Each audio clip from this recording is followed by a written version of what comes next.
bienvenue, welcome avec Taskiller85, j'espère que tout le monde va bien. Aujourd'hui, et ouais c'est rare, mais j'ai testé pour vous...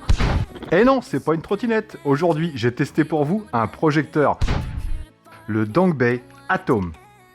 Donc oui, aujourd'hui on va parler d'un projecteur vidéo, mais vous savez aussi qu'aujourd'hui c'est le tirage au sort pour savoir qui va gagner, il y a tout qui tremble, cette petite MJX 10208 qu'on a vue la semaine dernière. Donc à la fin de cette vidéo, dans la outro, entre guillemets, parce qu'il n'y en a plus, le tirage au sort pour savoir qui va gagner ce gros bébé. Donc je vous souhaite bonne chance à tous. On va parler d'un projecteur Dongbei, posé sur son petit trépied, c'est bien pratique comme ça. On va faire les tests ensemble et je vous dirai ce que j'en pense. Ce projecteur vaut actuellement sur Amazon avec une réduction 759 €. J'aime bien vous donner les prix à l'avance maintenant parce que c'est vrai que c'est plus facile pour se donner une idée.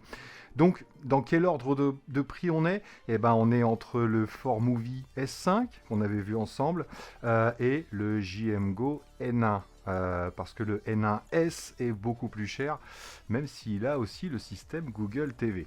Donc, comment on se place par rapport au 4Movie S5 et au JMGO N1 avec ce petit Dongbei Atom? Tout de suite, l'unboxing et juste après, je vous parle de ses specs. Alors, découvrons ensemble ce petit Dongbei Atom. Donc, comme on le voit, Google TV bien sûr, on va pouvoir faire des demandes avec le micro.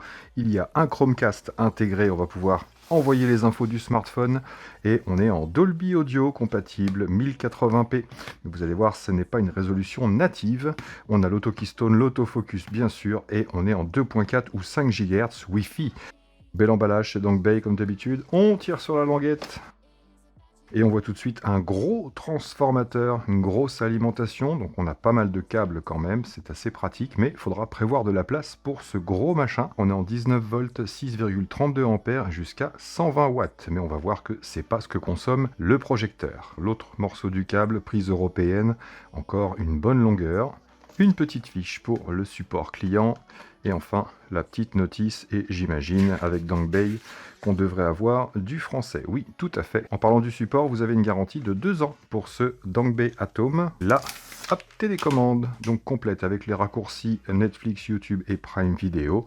Des petits boutons sur le côté. Le bouton rouge, c'est pour le focus manuel. Si vous le maintenez, c'est le focus automatique.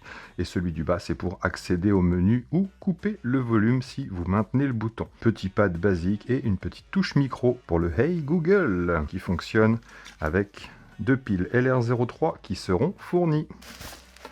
Donc bien sûr, on connaît Dongbei et ses finitions. C'est propre de chez propre. Alors, on va pouvoir se faire plaisir. On a ici le petit capteur qui va permettre le focus et la correction trapézoïdale. La lentille est protégée par une petite vitre, ça c'est plutôt sympa. Les capteurs également pour le calibrage. En dessous, on a une petite grille de ventilation qui fait tout le tour et un gros pad en silicone antidérapant, ainsi que la vis en 3/4 pour pouvoir le mettre sur un petit trépied, bien pratique pour l'orienter. Les petites grilles d'enceinte 2x5 watts, Dolby Audio, et sur l'arrière, on a également une grosse grille de ventilation, donc ça pas très pratique si vous voulez mettre votre projecteur contre un mur, pensez-y. Ici le bouton de mise en route, on va avoir un HDMI 2.1, une prise jack, la prise d'alimentation et de l'USB 2.0. Il pèse 1,3 kg et il mesure 19,5 cm par 19,8 cm. C'est pas exactement un carré pour 4,8 cm d'épaisseur. Et c'est vraiment sa principale caractéristique et sa principale qualité, vous l'aurez deviné.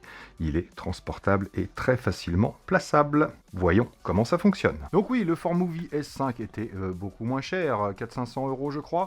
Par contre, il n'avait pas le système Google TV et il n'était pas spécialement fait pour la France, alors que celui-ci, oui, complètement. Les menus sont en français, tout est en français et il est prévu pour l'Europe et la France. En plus, équipé du système Google TV. Les deux sont des lasers DLP, donc puce ALPD, et on sait qu'actuellement, c'est les lasers qui ont la meilleure luminosité par rapport à leur tarif, bien sûr. Donc, puce DMD Texas Instruments de 0,33 pouces. Résolution native de 1368 par 768. On n'est même pas en 1920 par 1080.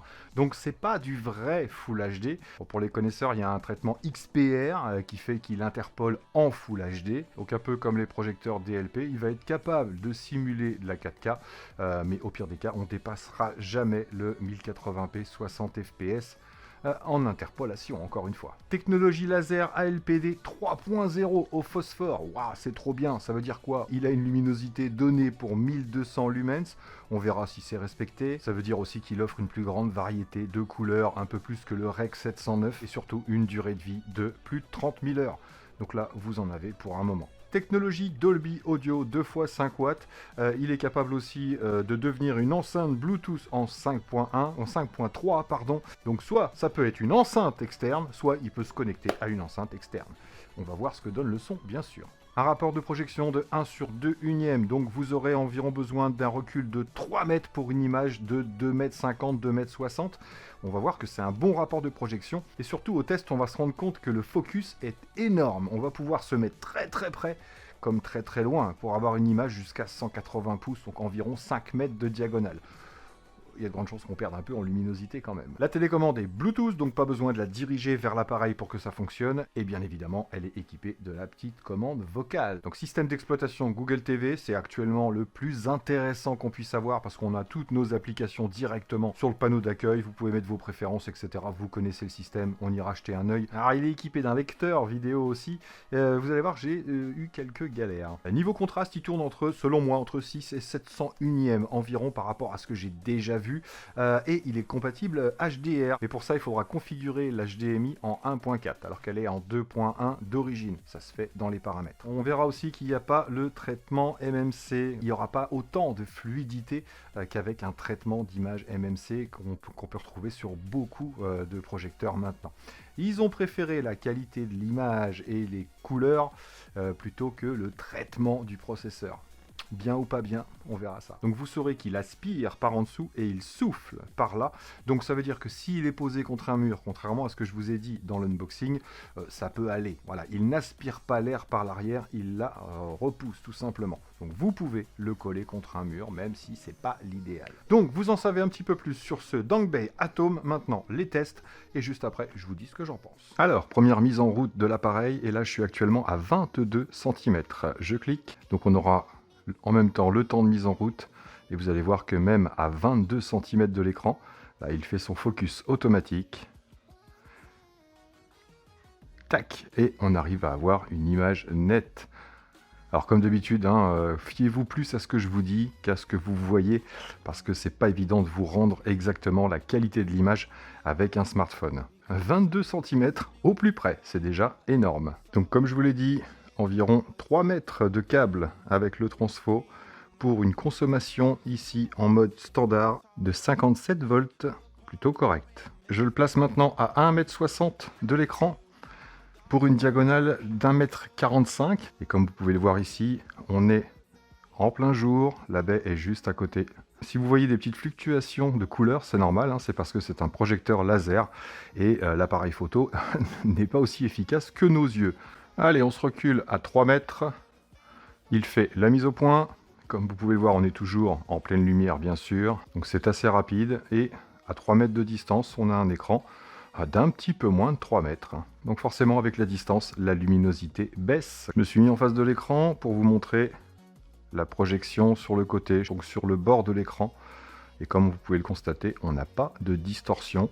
Donc non seulement l'image est parfaitement recadrée, mais on n'a pas, je ne sais pas si vous le verrez très bien sur l'image, mais on n'a pas de flou dans les angles, même dans l'angle opposé à la position de l'appareil.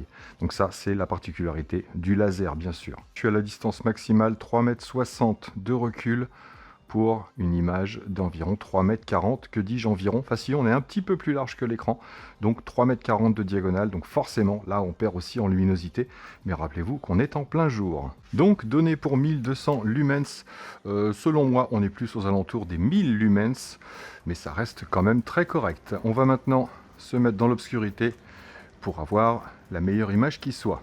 Et donc voilà ce qu'on obtient dans l'obscurité pratiquement totale. Vous devez encore me voir, vite fait. Donc ce qui saute aux yeux tout de suite, c'est la netteté.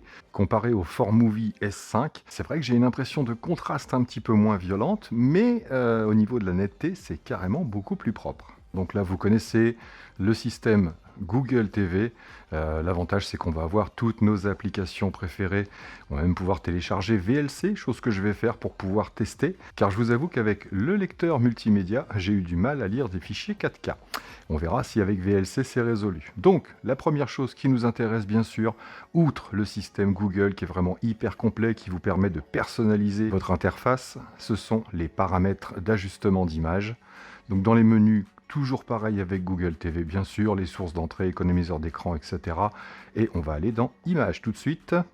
Donc des réglages de luminosité ici entre standard, éco, où ça baisse un petit peu, haute performance. Au niveau du bruit du projecteur, on monte à environ 42-43 décibels, alors que en mode normal, regardez, je repasse en mode standard, et automatiquement on redescend à 36-37 décibels et ça va encore descendre. Et en mode éco, on atteint à peine les 30 décibels. Le mode image, vous avez standard, vif, cinéma, jeu, personnalisé bien sûr. Il est compatible 3D, que ce soit de la 3D en side-by-side ou avec un Blu-ray 3D. Il est totalement compatible. Donc on va pouvoir régler la température des couleurs ici, standard, chaude ou soin des yeux, on va laisser en standard. Le mode jeu qui va réduire la latence, donc on testera ça tout à l'heure et on peut rétablir les images par défaut. On va retourner dans les paramètres, cette fois-ci je clique sur la roue crantée pour avoir accès au réglage du projecteur. Donc là on va sur projecteur et on a bien sûr la mise au point, l'autofocus automatique ou manuel, on a vu que ça fonctionnait plutôt pas mal. Dans Avancer, ici, on va pouvoir choisir la mise au point automatique au démarrage ou après un mouvement. La correction d'image, ici, on va avoir plusieurs choix. Correction automatique de la distorsion. Donc là, si je clique, ça me refait une correction trapézoïdale. Comme vous avez pu le voir, on dépasse un petit peu de l'écran. Donc là, il s'est ajusté. Et oui, il y a un obstacle. En fait, vous ne le voyez pas forcément. Regardez, je vais allumer la lumière. Ici, j'ai cet objet qui est devant l'écran. Et donc, il l'a détecté en tant qu'obstacle et il a réduit la projection. On va le retirer pour nos tests. Donc bien sûr, on va pouvoir faire une correction manuelle de la distorsion. Vous savez comment ça se passe. On a également l'adaptation à l'écran. Ici, je clique, je lance l'adaptation. Comme vous pouvez le voir, on dépasse sur les bords de l'écran. Voilà, il est parfaitement recadré. On va revenir sur la correction automatique. Je vais me mettre devant l'écran et je lance la correction. Et voilà, il a automatiquement réduit l'écran.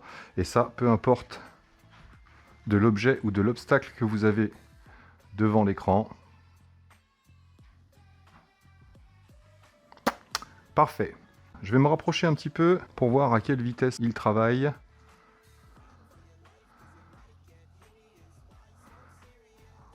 Ouais, ça va, 3-4 secondes pour récupérer. Et si je déplace l'appareil... ça ne se fait pas automatiquement comme un JMGO par exemple, mais c'est vrai que c'est assez rapide et assez précis. C'est pas mal. Alors on va lui tendre un petit piège quand même. On va modifier la correction trapézoïdale ici. Tac, je vais laisser comme ça. C'est un peu pas droit, mais c'est fait exprès. Et on va se faire une adaptation à l'écran. Donc bien sûr pour ça, il faut que l'image du projecteur dépasse sur les côtés, sur les 4 coins de l'écran, pour qu'il puisse recalculer et s'arrêter aux bandes noires normalement. Voilà qui est fait. Donc ça va, pour tout ce qui est correction, il se débrouille plutôt bien. Comme d'habitude, on a l'adaptation avec le zoom. On peut baisser à 50% à peu près. Et on a même un repositionnement d'image ici où on va pouvoir déplacer son rectangle directement dans l'écran. Pour finir avec les paramètres, on a ici le mode haut-parleur. Donc c'est pas pour envoyer le son sur une enceinte Bluetooth, mais c'est pour transformer votre appareil en enceinte Bluetooth. Ici, paramètres avancés, on a la protection intelligente des yeux. Vous le savez, si je passe devant le projecteur, automatiquement, ça met une protection. Hop, mode de projection automatique. Donc ça, c'est si vous voulez changer l'emplacement au plafond, à l'arrière, etc. On va retirer la protection intelligente. Et le dépoussiérage en un clic, ça c'est de plus en plus souvent sur les projecteurs qui permet d'accélérer la vitesse des ventilateurs. Je me mets juste à côté et je lance.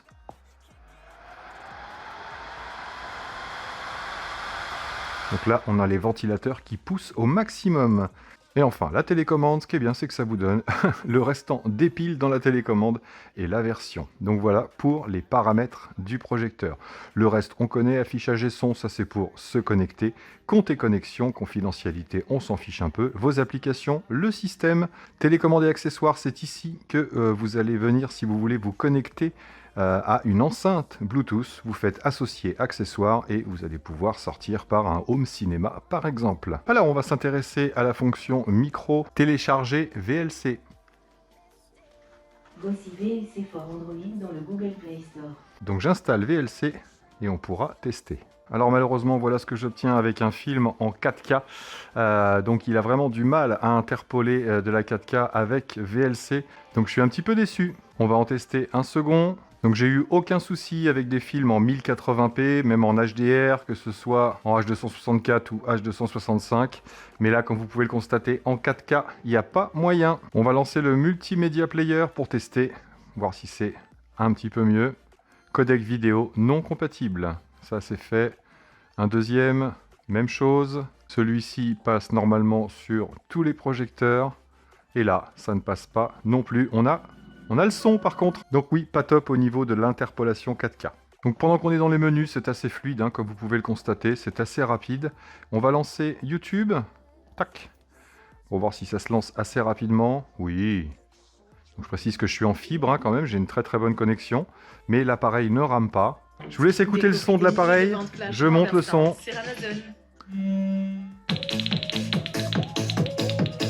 Pas de saturation au niveau des basses. Yep les amis, bienvenue, welcome avec Taskiller 85. J'espère que tout le monde va bien. Vous l'avez vu. Alors, on va aller en résolution max. Et oui, aujourd'hui, j'ai testé pour vous. Il met en 1080p et voilà, c'est le maximum que vous pourrez avoir, 1080p, 60 fps.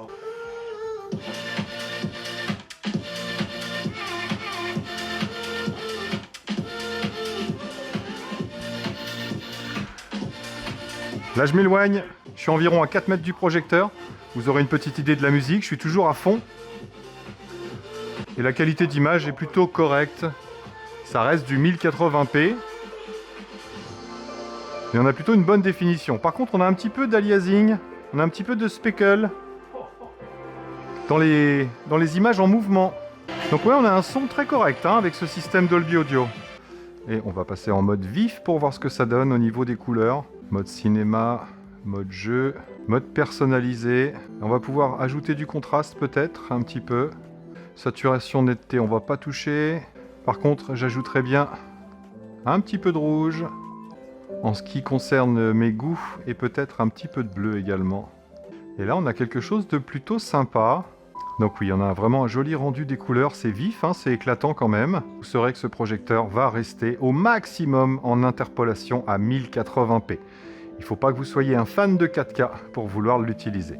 Alors on va aller faire un petit tour sur Netflix. Je ne sais pas si vous le verrez bien à la caméra. On a cette petite bande grise qui fait environ 1 cm tout en haut. Mais sinon on a une image et un contraste plutôt correct pour l'instant. Donc je vais lancer un film et on va se rendre compte de ce que ça donne en mouvement.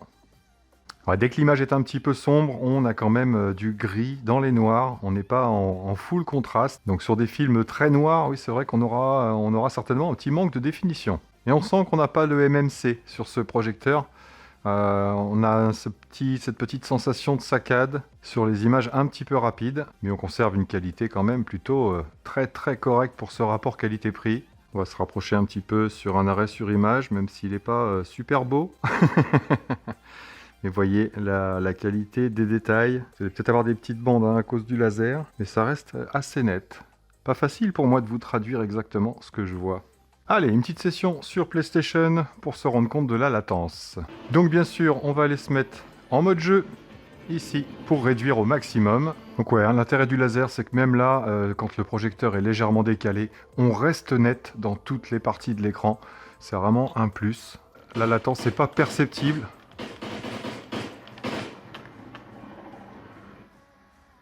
Non, ça va. Ça reste très correct au niveau de la latence. En tout cas, là, sur le jeu, je ne le sens pas du tout.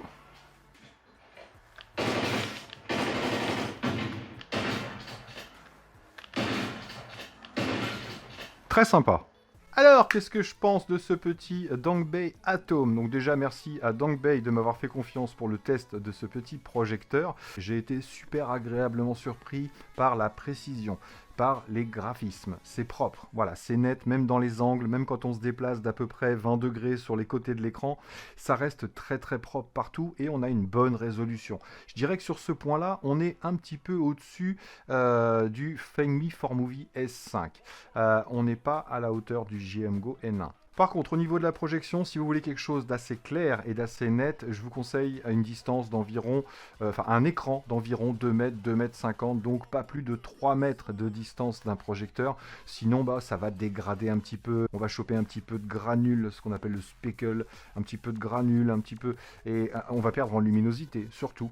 Mais donc voilà, il est vraiment super à l'aise pour une image entre 2 mètres et 2 mètres 50, on va dire. C'est pas le genre de projecteur qu'on met dans une salle de cinéma pour avoir un écran de 3,50 m ou 4,50 m. Moi, là, j'étais sur un écran de 3,40 m et c'est vrai qu'on perd un petit peu en grain, en précision, tout simplement. Après, ça reste très, très correct. Le jeu vidéo, très peu de latence. Je le sens à peine, hein, on doit être environ à 40 millisecondes. Donc, ça reste tout à fait jouable pour la plupart des jeux. Le FPS, c'est le maximum que vous allez pouvoir lui demander en réponse, en temps de réponse. Après, le FPS, c'est pas le top sur un grand écran, à moins de se trouver à 4-5 mètres. Donc sinon, ouais, très très agréablement surpris par le piqué, par les couleurs. Alors les couleurs, il va falloir régler un petit peu. Vous avez vu, moi, j'ai augmenté mes rouges un peu, mes bleus. Mais après, c'est aussi une question de goût. Il n'y a pas énormément de réglages, donc ça va être dans les moins. Il n'y a pas énormément de réglages de couleurs. Maintenant, une fois qu'on a fait ces petits réglages pour avoir quelque chose qu'on apprécie, c'est vrai que c'est super satisfaisant. Voilà, je vais pas le dénigrer non plus. Maintenant, on n'est pas à la hauteur d'un JMGO, ça c'est clair. Même le JMGO N1 est bien au-dessus au niveau de la rapidité de cadrage, de correction trapézoïdale, de focus, etc. Par contre, il est beaucoup plus rapide que le 4Movie S5. Au niveau de l'alimentation, il va consommer entre 49 watts et 65 watts au plus quand vous lui demandez le maximum de luminosité. Donc ça reste un projecteur quand même assez économique. Dommage qu'ils aient pas mis plutôt un USB-C pour l'alimenter, puisque maintenant on a des powerbanks qui peuvent envoyer jusqu'à 100 watts. Ça aurait pu être un petit peu plus économique et plus transportable tout simplement. En tout cas, il n'est pas hyper gourmand. À mes souhaits, merci. Donc pour résumer, j'aime bien qu'il y ait le système Google TV par rapport au 4Movie et par rapport au JMGO N1, puisque là on ne l'avait pas avant le N1S, donc là il est largement au-dessus. J'aime beaucoup le piqué, la précision, la colorimétrie après qu'on l'ait calibré. Le système sonore est plutôt pas mal aussi, on n'a pas de grosse profondeur de basse avec 2x5 watts, mais ça reste très propre et il n'y a pas de distorsion, donc ça j'aime bien le système sonore. Par contre ce que j'aime pas, c'est le bruit qu'il fait quand vous mettez en haute luminosité, il est vraiment trop bruyant. Les menus sont pas pour moi assez complets au niveau de la colorimétrie, si vous êtes hyper pointilleux ça va pas vous aller, c'est sûr. Maintenant, pour un petit projecteur qu'on va pouvoir balader, et c'est son gros avantage, c'est qu'il prend pas de place. Là, pour ça, il est vraiment bien placé, et encore une fois, il consomme pas énormément. Donc voilà, il y a des avantages, des inconvénients. Lequel je choisirais? Eh bien... Aujourd'hui, il est à 600 €. Je préférerais le JMGO N1, c'est sûr. Par contre, je préférerais celui-ci au 4Movie S5, même s'il est un petit peu plus cher, parce que Google TV et on a franchement quelque chose de très très propre quand même. Faut pas exagérer. Donc voilà les amis, mon avis sur ce Dangbei Atom, super pratique, petit, ça s'emmène partout, belle finition, super belle finition chez Dangbei comme d'habitude, ils soignent leurs produits, il existe la gimbal pour le mettre dessus, nanana, mais là on peut le mettre sur un trépied, donc ça n'a pas une grosse importance. Donc voilà, c'était mon avis sur ce petit Dangbei, j'espère que cette petite vidéo vous aura plu, laissez-moi les commentaires bien sûr en dessous la vidéo pour me dire ce que vous en pensez, et puis votre retour si jamais vous l'avez aussi, ça m'intéresse bien sûr, puisque moi j'ai pas trop de recul, ça fait à peu près un mois que je l'ai.